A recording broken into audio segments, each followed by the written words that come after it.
Welcome to Chillin' 101. We hope this video helps. You start by opening an IQ option account, completing KYC and enabling 2FA for security. Use the demo to test the platform without pressure. That's where you learn layouts and order placement.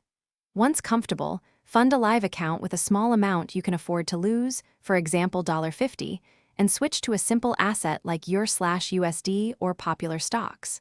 Make sure to set basic preferences, time zone, default lot, and chart type before placing your first real trade. Once done with setup, choose an asset and pick a time frame that fits your plan: short expiry for scalping, longer for swing setups. You should combine one trend tool and one momentum indicator, for example a moving average plus RSI, to confirm entries. That reduces false signals. Then calculate position size so you risk only 1–2% of your balance, and predefine stop loss and take profit levels. Execute the trade and monitor. Adjust only when your rules tell you to, not on emotion.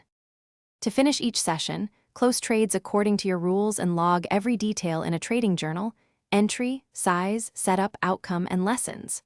Once you build consistent gains, withdraw portions regularly and maintain records for taxes and to measure edge. If something goes wrong, orders not executing, platform lag, or deposit problems, first check your internet and app version, clear cache, then retry. If the problem persists, contact IQ Options support and pause trading until resolved to. Thanks for watching. Consider subscribing if we helped you.